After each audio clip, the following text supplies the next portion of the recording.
এখন সম্প্রচারিত হবে রেডিও তেহরান থেকে আজকের সর্বশেষ বিশ্ব সংবাদ।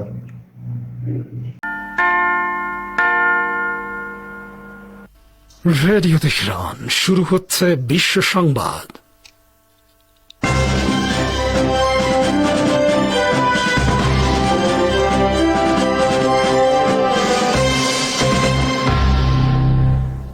সংবাদ শিরোনাম।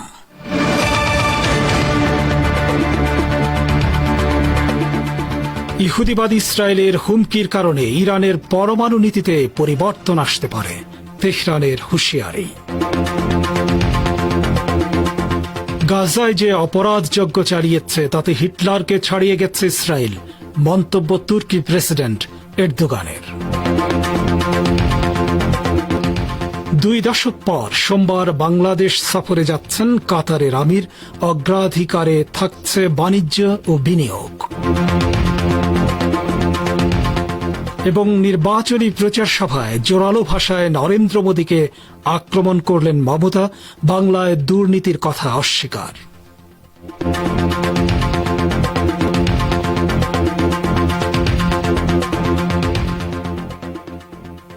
আসসালামু আলাইকুম শ্রোতা বন্ধুরা, সংবাদ শিরোনাম শুনলেন। এবার বিস্তারিত বিশ্ব সংবাদে আমন্ত্রণ জানাচ্ছি আমি সোহেল আহমেদ। ইরানের পারমাণবিক কেন্দ্রগুলোর নিরাপত্তা ও সুরক্ষা বিষয়ক কমান্ডার ব্রিগেডিয়ার জেনারেল আহমদ হাগ তালাব বলেছেন, ইসলামী প্রজাতন্ত্র ইরানের পারমাণবিক নীতি ও ডক্ট্রিনে পরিবর্তন এবং এর আগে ঘোষিত এ সংক্রান্ত আপত্তিকে উপেক্ষা করার সম্ভাবনা রয়েছে। ইরানের পরমাণু কেন্দ্র ও স্থাপনাগুলোতে হামলার ইসরায়েলি হুমকির প্রতিক্রিয়ায় তিনি আজ একথা বলেন। ইরানের ইসলামী বিপ্লবী গার্ড বাহিনী বা আইআরজিসির কমান্ডার ব্রিগেডিয়ার জেনারেল আহমদ হাক তালাব আরও বলেছেন, এ ধরনের হুমকি অবশ্য নতুন কিছু নয়। অবৈধ ইহুদিবাদী ইসরায়েল বহু বছর ধরেই এ ধরনের হুমকি দিয়ে আসছে। তারা এর আগে ইরানের পারমাণবিক শিল্পের বিরুদ্ধে নাশকতা চালিয়েছে এবং সন্ত্রাসী পদক্ষেপ গ্রহণ করেছে। তিনি আরো বলেন, যদিও আন্তর্জাতিক প্রোটোকল ও নীতিমালা এবং আন্তর্জাতিক পরমাণু সংস্থার আইন ও বিধি অনুযায়ী বিশ্বের যে কোনো দেশের পারমাণবিক স্থাপনায় হামলা থেকে বিরত থাকার কথা বলা হয়েছে, এরপরে ইসলামী প্রজাতন্ত্র ইরান প্রথম থেকেই এসব হুমকি মোকাবেলার জন্য সবসময় প্রস্তুত ছিল এবং এখনো প্রস্তুত আছে। জেনারেল হাক তালাব বলেন, সম্প্রতি ইহুদিবাদী শাসক গোষ্ঠী সিরিয়ায় ইসলামী প্রজাতন্ত্র ইরানের দূতাবাসের কনসুলার বিভাগে হামলা চালিয়ে সব ধরনের আন্তর্জাতিক আইন ও নীতিমালা লঙ্ঘন করেছে। এরপর তারা পরমাণু কেন্দ্রে হামলার মতো কোনো পদক্ষেপ নিলে আল্লাহর রহমতে আমরা সর্বোচ্চ নেতা ও সশস্ত্র বাহিনীর সর্বাধিনায়কের দিক নির্দেশনায়, সশস্ত্র বাহিনীর সাহসী সন্তানদের প্রচেষ্টায়, প্যাসিভ ডিফেন্স পরিকল্পনা বাস্তবায়ন ও অতি উন্নত অস্ত্র ব্যবহারের মাধ্যমে এবং পারমাণবিক কেন্দ্র ও স্থাপনাগুলোর অবস্থানগত সুবিধাকে কাজে লাগিয়ে যে কোনো হুমকি মোকাবেলা করবে এবং আমরা এজন্য পূর্ণ প্রস্তুত আছি। শত্রু যে কোনো আগ্রাসনের জবাব দিতে সশস্ত্র বাহিনী সম্পূর্ণ প্রস্তুত, একথা উল্লেখ করে তিনি বলেন, ইসরায়েলের পরমাণু কেন্দ্রগুলোকে আমরা চিহ্নিত করে রেখেছি এবং চরম আঘাত হানার জন্য প্রয়োজনীয় সব রকম তথ্য উপাত্ত আমাদের হাতে রয়েছে। ইসরায়েল যদি ইরানে হামলা চালানোর দুঃসাহস দেখায়, তাহলে তাদের নির্দিষ্ট লক্ষ্যবস্তু ধ্বংস করার জন্য শক্তিশালী ক্ষেপণাস্ত্র ছোড়ার ট্রিগারে আঙ্গুল রেখেছি আমরা। ইরানের পররাষ্ট্রমন্ত্রী হোসেন আমির আবদুল্লাহিয়ান জানিয়েছেন, গত শনিবার রাতে ইহুদিবাদী ইসরায়েলের ভেতরে ইরান যে সত্য প্রতিশ্রুতি নামের সামরিক অভিযান চালিয়েছে তার আগে এবং পরে আমেরিকাকে সম্পর্কে বার্তা দেয়া হয়েছে। জাতিসংঘ নিরাপত্তা পরিষদের বৈঠকে যোগদানের জন্য নিউ ইয়র্কে পৌঁছানোর পর ইরানের রাষ্ট্রীয় বার্তা সংস্থা ইরনার সাংবাদিকের এক প্রশ্নের জবাবে আমির আবদুল্লাহিয়ান এ তথ্য জানান। তিনি বলেন, অভিযান চালানোর আগে আমরা আমেরিকাকে বার্তা দিয়েছিলাম এবং অভিযান শেষ করার পর রোববার সকালে আমরা আমেরিকাকে আরেকটি বার্তা দিয়ে জানিয়েছিলাম যে মধ্যপ্রাচ্যে আমরা আর উত্তেজনা চায় না। আমির আব্দুল্লাহিয়ান বলেন, দামেস্কে ইরানি কনসুলেট ভবনে ইহুদিবাদী ইসরায়েল সন্ত্রাসী হামলা চালিয়ে আমাদের সামরিক উপদেষ্টাদের শহীদ করার পর আমরা আঞ্চলিক পরিস্থিতি বিবেচনা করে ধৈর্য ধারণ করেছিলাম এবং জাতিসংঘ মহাসচিবকে নিরাপত্তা পরিষদের মাধ্যমে ইসরায়েলের বিরুদ্ধে ব্যবস্থা নেয়ার অনুরোধ জানিয়েছিলাম, কিন্তু নিরাপত্তা পরিষদের পক্ষ থেকে কোনো ব্যবস্থা না নেয় আমরা ইসরায়েলের বিরুদ্ধে জবাব দেওয়ার সিদ্ধান্ত নেই এবং বিষয়টি আমরা আমেরিকাকেও অবগত করি। তুরস্কের প্রেসিডেন্ট রজব তাইয়েব এরদোগান আবারও অবরুদ্ধ গাজা উপত্যকায় ইহুদিবাদী ইসরায়েলের বর্বর আগ্রাসনের নিন্দা জানিয়েছেন। একই সাথে তিনি বলেছেন, ইহুদিবাদী ইসরায়েল গাজায় 14,000 নিষ্পাপ শিশুসহ যে হত্যাকাণ্ড চালিয়েছে তা জার্মানির নাৎসিবাদী নেতা অ্যাডলফ হিটলারের অপরাধযজ্ঞকে ছাড়িয়ে গেছে। তুরস্কের রাষ্ট্রীয় গণমাধ্যমের বরাত দিয়ে ইরানের সরকারি বার্তা সংস্থা ইরনা আজ সকালে জানিয়েছে, তুরস্কের ক্ষমতাসীন জাস্টিস অ্যান্ড ডেভেলপমেন্ট পার্টির এক বৈঠকে প্রেসিডেন্ট এরদোগান ইসরায়েলের বিরুদ্ধে এই কড়া প্রতিক্রিয়া ব্যক্ত করেন। তিনি বলেন, গাজা এবং পশ্চিম তীর দুই জায়গাতেই গণহত্যা চলছে। মানব ইতিহাসে শিশু হত্যা অন্যতম লজ্জাজনক ঘটনা বলে তিনি উল্লেখ করেন। ফিলিস্তিনের প্রতিরোধকামী সংগঠনগুলোর কষ্টকর লড়াইয়ের কথা উল্লেখ করে তিনি বলেন, 100 বছরেরও বেশি সময় আগে তুরস্ক স্বাধীনতা অর্জনের জন্য লড়াই করেছে, ফলে আমরা জানি স্বাধীনতা অর্জনের জন্য মূল্য দিতে হয়। এরদোগান জোর দিয়ে বলেন, তুরস্ক সর্বাবস্থায় ফিলিস্তিনি ভাই বোনদের পাশে রয়েছে। মধ্যপ্রাচ্যে উত্তেজনা বেড়ে যায় এমন যে কোনো পদক্ষেপ নেওয়া থেকে বিরত থাকার জন্য ইহুদিবাদী ইসরায়েলের প্রতি আহ্বান জানিয়েছে ব্রিটেন এবং ইতালি। সিরিয়ার রাজধানী দামেস্কের ইরানি কনসুলেট ভবনে সন্ত্রাসী হামলার অপরাধে ইহুদিবাদী ইসরায়েলকে তেহরানের পক্ষ থেকে শাস্তি দেওয়ার কয়েকদিন পর ইতালি ও ব্রিটেন এই আহ্বান জানাল। গতকাল ইসরায়েল সফরকালে ব্রিটিশ পররাষ্ট্রমন্ত্রী ডেভিড ক্যামেরন সতর্ক করে বলেন, মধ্যপ্রাচ্যে আঞ্চলিক উত্তেজনা বাড়ালে তা কারো স্বার্থে রক্ষা করবে না। তিনি দখলদার ইসরায়েলের যুদ্ধবাজ প্রধানমন্ত্রী বেনিয়ামিন নেতানিয়াহুর সঙ্গে বৈঠকের পর সাংবাদিকদের বলেন, আমরা আশা করি ইসরায়েল যা কিছু করবে যতটা সম্ভব তা হবে সীমিত পর্যায়ের এবং টার্গেটেড এবং স্মার্ট। ব্রিটিশ পররাষ্ট্রমন্ত্রীর মতো ইতালির পররাষ্ট্রমন্ত্রী অ্যান্তোনিও তাজানি বলেছেন, তিনি ইসরায়েলের পররাষ্ট্রমন্ত্রী ইসরায়েল কাদসের সঙ্গে আলাপ করেছেন এবং শুধুমাত্র ইরানের সঙ্গে উত্তেজনা কমানোর কথা বলেননি, বরং রাফা শহরে যে আগ্রাসনের পরিকল্পনা করেছে তা থেকে বিরত থাকারও আহ্বান জানিয়েছেন। আপনারা বিশ্ব সংবাদ শুনছেন রেডিও তেহরান থেকে, আর প্রচারিত হচ্ছে বাংলাদেশ ও ভারতের শর্টওয়েভ 25 মিটার ব্যান্ডে। কাতারের আমির Sheikh Tamim bin Hamad Al Thani 2 দিনের সফরে আগামী সোমবার প্রথমবারের মতো বাংলাদেশ সফরে যাচ্ছেন। প্রায় 2 দশক বিরতির পর কাতারের কোন আমিরের বাংলাদেশে এই সফর অনুষ্ঠিত হতে যাচ্ছে। এই সফরে বাংলাদেশ ব্যবসা ও বিনিয়োগ বাড়ানোর উপর অগ্রাধিকার দেবে। দ্বিপক্ষীয় পরিধির বাইরে আমিরের এই সফর রাজনৈতিকভাবেও গুরুত্বপূর্ণ বলে জানা গেছে। কাতারের আমিরের 2 দিনের সফরের প্রস্তুতি হিসেবে 15 এপ্রিল প্রধানমন্ত্রীর কার্যালয়ে এক সমন্বয় সভা হয়েছে। প্রধানমন্ত্রীর মুখ্য সচিব তোফাজ্জল হোসেন মিয়ার সভাপতিত্বে অনুষ্ঠিত এই সভায় সফরের নানা বিষয়ের পাশাপাশি 10টি চুক্তি ও সমঝোতা স্মারক সই হবে বলে চূড়ান্ত হয়েছে। চূড়ান্ত হওয়া চুক্তির মধ্যে ব্যবসা ও বিনিয়োগ বৃদ্ধি, বন্দি বিনিময়, দ্বৈত কর প্রত্যাহার এবং শুল্ক বিষয়ে পারস্পরিক সহযোগিতার বিষয় রয়েছে। 2 শীর্ষ নেতার বৈঠক শেষে সইয়ের তালিকায় থাকা সম্ভাব্য MOU এর মধ্যে রয়েছে বাংলাদেশ থেকে কাতারে জনশক্তি রপ্তানি, ধর্মীয় বিষয়ে সহযোগিতা, উচ্চশিক্ষায় সহযোগিতা এবং কূটনীতিকদের প্রশিক্ষণ।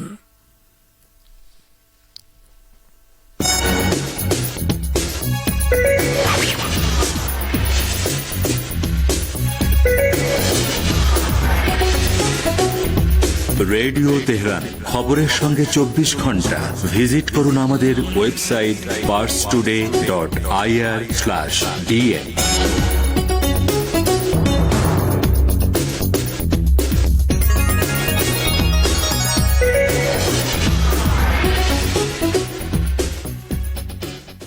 ফিরছি বিশ্ব সংবাদে। ভারতের পশ্চিমবঙ্গের মুখ্যমন্ত্রী মমতা বন্দ্যোপাধ্যায় বলেছেন, বিজেপি বলছে বাংলায় দুর্নীতি হয়েছে, কিন্তু আমি বলি বাংলায় দুর্নীতি হয়নি। লোকালি কয়েকজন বদমায়েশি করেছিল, আমরা বাদ দিয়ে দিয়েছি। বারবার বলেছি বাংলা, বিহার, উত্তরপ্রদেশ আর মহারাষ্ট্র 4 রাজ্যের দুর্নীতির তালিকা প্রকাশ করে দেখাও কোথায় কত দুর্নীতি হয়েছে। এদিন বাংলায় সিপিএম কংগ্রেসকে একযোগে আক্রমণ করেন মমতা। তিনি বলেন সিপিএম কংগ্রেস বিজেপি হল জগায় মাধায় গগায়, ওদের একটা ভোটও দেবেন না। সিপিএম কংগ্রেসকে ভোট দেয়া মানে বিজেপির হাত শক্ত করা। ওরা পঞ্চায়েতে একসঙ্গে কাজ করে, বিধানসভায় একসঙ্গে কাজ করে, বাংলায় একসঙ্গে কাজ করে। কেরলে কংগ্রেস সিপিএম এর লড়াই, আর বাংলায় কংগ্রেস সিপিএম ভাই ভাই, কোথাও দোস্তি কোথাও মস্তি, আমরা এসব করি না। মমতা বলেন নরেন্দ্র মোদী বলছে বেছে বেছে সবাইকে জেলে ভরবে, কিন্তু আমরা বলছি বেছে বেছে জনতা তোমাকে ভোট দেবে না। ইহুদিবাদ ইসরায়েলের একটি সেনা অবস্থানে লেবাননের ইসলামী প্রতিরোধ আন্দোলন হিজবুল্লাহর যোদ্ধারা ড্রোন এবং ক্ষেপণাস্ত্র দিয়ে হামলা চালিয়েছে। এতে অন্তত 18 জন আহত হয়েছে, যার মধ্যে কয়েকজনের অবস্থা আশঙ্কাজনক। গতকাল হিজবুল্লাহ যোদ্ধারা ইসরায়েলের একটি গোয়েন্দা কেন্দ্র লক্ষ্য করে এই হামলা চালায়।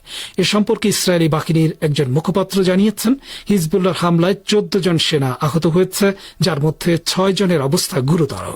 ইসরায়েলের গণমাধ্যম দাবি করছে হিজবুল্লাহ হামলায় কয়েকজন বেসামরিক নাগরিকও আহত হয়েছে। ফিলিস্তিনের ইসলামী প্রতিরোধ আন্দোলন হামাস বলেছে দামেস্কে ইরানি কনসুলেটে গত 1 এপ্রিল ইহুদিবাদী ইসরায়েলের আগ্রাসনের জন্য ইরান যে সামরিক প্রতিক্রিয়া দেখিয়েছে তাতে ইসরায়েলের অপরাধ করে বিনা জবাবে পার পাওয়ার যুগের অবসান হয়েছে। গতকাল এক বিবৃতিতে হামাস একথা জানিয়েছে। শ্রোতা বন্ধুরা, বিশ্ব সংবাদে এই ছিল আমাদের সর্বশেষ আয়োজন। সঙ্গে থাকার জন্য অসংখ্য ধন্যবাদ।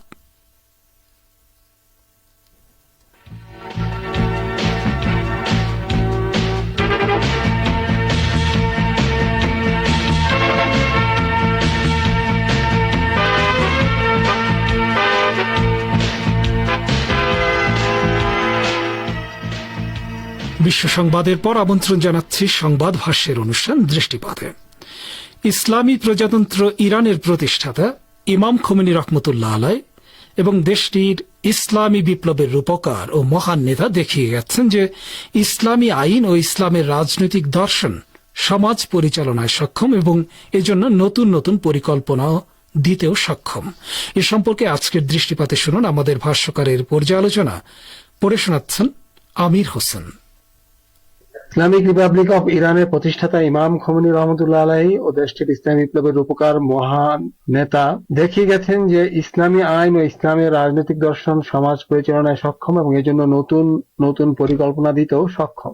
অন্য কথায় যে ইসলামী আইন ও ইসলামের রাজনৈতিক দর্শন কেবল কোনো নির্দিষ্ট স্থান ও সময়ের গণ্ডিতে আবদ্ধ নয়। ইমাম খোমেনি ছিলেন সর্বোচ্চ ইসলামী আইনবিদের কর্তৃত্বাধীন ইরানের ইসলামী রাষ্ট্র ব্যবস্থার প্রবর্তক। তার এই ব্যবস্থা ইরানি সমাজের সাংস্কৃতিক, বৈজ্ঞানিক, মানবীয়, রাজনৈতিক ও সামরিক ক্ষেত্র সহ নানা ক্ষেত্রে অসাধারণ সাফল্যে ভাস্বর। এছাড়াও এই ব্যবস্থা উপনিবেশবাদের বিরুদ্ধে স্বাধীনতাকামিতার জাগরণকে সক্রিয় করতেও সক্ষম হয়েছে এবং তা বিশেষভাবে দেখা গেছে পশ্চিম এশিয়ায় লেবানন থেকে ইয়েমেন পর্যন্ত অঞ্চলে, যা বিশেষভাবে গুরুত্বপূর্ণ। ইমাম খোমেনি ইসলামী রাষ্ট্র প্রতিষ্ঠার তাত্ত্বিক ধারণার বাস্তবায়ন ঘটিয়ে এই তত্ত্বের পুনরুজ্জীবন ঘটিয়েছেন। তিনি ইসলামী রাষ্ট্র ব্যবস্থা ছাড়া অন্য সব রাষ্ট্র ব্যবস্থাকে, এমনকি রাজতন্ত্র সহ অন্য সব রাষ্ট্র ব্যবস্থাকেই অবৈধ ঘোষণা করেন। এর আগে প্রচলিত রাষ্ট্র ব্যবস্থাগুলোর তত্ত্ব যেমন খেলাফত, নিয়মতান্ত্রিক বা সংবিধান ভিত্তিক রাজতন্ত্র ও ইসলামী আইনবিদদের কর্তৃত্ব ভিত্তিক রাষ্ট্রের তত্ত্বকে ইসলামিক রিপাবলিক তথা ইসলামী জনসাধারণের তত্ত্বে উন্নীত করেন।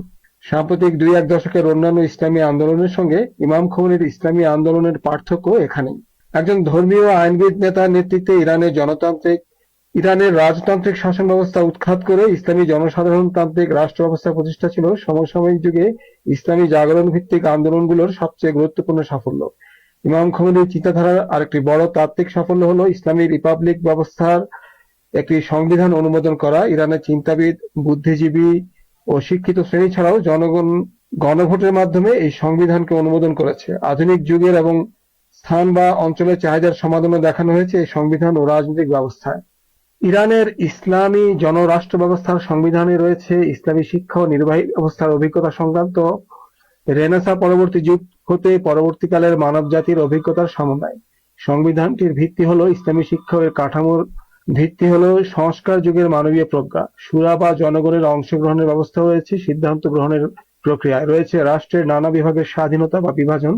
বিচার বিভাগ, নির্বাহী বিভাগ, আইন বিভাগ তথা মজলিস-ই শুরা ইসলামী বা ইসলামী পার্লামেন্ট, অভিভাবক পরিষদ, বিশেষজ্ঞ পরিষদ, রাষ্ট্রের নীতি নির্ধারণী পরিষদ, জাতীয় নিরাপত্তা উচ্চ পরিষদ এবং নগর পরিষদগুলো সংবিধানের স্বমহিমায় ভাস্বর। ইমাম খোমেনী প্রাচ্য ও পাশ্চাত্যের জোট বা দুই প্রধান পরাশক্তির জোটের বিরুদ্ধে রুখে দাঁড়িয়েছিলেন। তিনি মুসলিম বিশ্বের মার্কিন ও ইহুদিবাদী আধিপত্যকামিতা আর স্বৈরতন্ত্রের মোকাবেলায় গড়ে তুলেছিলেন মুসলিম উম্মার প্রতিরোধ আন্দোলন। ইমাম খোমেনীর নেতৃত্বে ইরানের ইসলামী বিপ্লব রাজনৈতিক ইসলাম ও ধর্মীয় রাষ্ট্র ব্যবস্থার প্রভাব সৃষ্টি করেছে বিশ্ব রাজনৈতিক অঙ্গনে ও মতাদর্শিক ক্ষেত্রে। অন্যদিকে ঘরোয়া ক্ষেত্রে জনগণকে তথা জনগণের অংশগ্রহণকে সব বিষয়ের কর্তা মনে করতেন তিনি। আর বহির্বিশ্বের ক্ষেত্রে তিনি ছিলেন উপনিবেশবাদ বিরোধী ও মুসলমানদের স্বার্থ রক্ষার সমর্থক। ইমাম খোমেনীর কয়েকটি উল্লেখযোগ্য রাজনৈতিক ও রাষ্ট্র পরিচালনা বিষয়ক নীতির মধ্যে রয়েছে ইসলামী রাষ্ট্রের ৩ মূলনীতি তথা ইসলামী শাসকের মধ্যে ন্যায় বিচার, শাসক নির্বাচন ও নিজ ভাগ্য নির্ধারণে জনগণের ভোটাধিকার এবং দেশের স্বাধীনতা রক্ষা, বাইরের বিজাতীয়দের হস্তক্ষেপ থেকে ও মুসলমানদের বিষয়ে তাদেরকে কর্তৃত্ব করতে না দেয়া। রিপাবলিক ব্যবস্থা বা জনসাধারণতন্ত্র। ইসলামিক রিপাবলিক একদিকে রিপাবলিক অন্যান্য রিপাবলিকগুলোর মতোই, কিন্তু এর আইন হচ্ছে ইসলামী আইন। মার্কিন সরকারের ষড়যন্ত্র তুলে ধরাও ছিল ইমাম খোমেনীর ইসলামী রাষ্ট্র ব্যবস্থার অন্যতম একটি প্রধান দিক। তিনি বলেছিলেন, শত কোটি মুসলমানের অধিকারকে উপেক্ষা করা এবং তাদের ভাগ্যের উপর গুন্ডাদের কর্তৃত্বশীল করা এবং ভুয়া ইসরায়েলি সরকারকে মুসলমানদের অধিকার হরণের সুযোগ দেয়া এবং তাদের স্বাধীনতা হরণ ও তাদের সঙ্গে মধ্যযুগীয় নির্দয় আচরণ, এগুলো এমন সব অপরাধ যা মার্কিন রাষ্ট্রপতিরা করেছেন। যারা যারা আমাদের সাথে সংযুক্ত ছিলেন সবাইকে ধন্যবাদ। দয়া করে চ্যানেলটি সাবস্ক্রাইব করুন এবং কমেন্ট করে জানান আপনি কোথা থেকে আমাদের সংবাদটি শুনলেন, এবং আপনার বন্ধু বান্ধবদের সাথে শেয়ার করে দিন যাতে তারাও রেগুলার সংবাদ শুনতে পারে।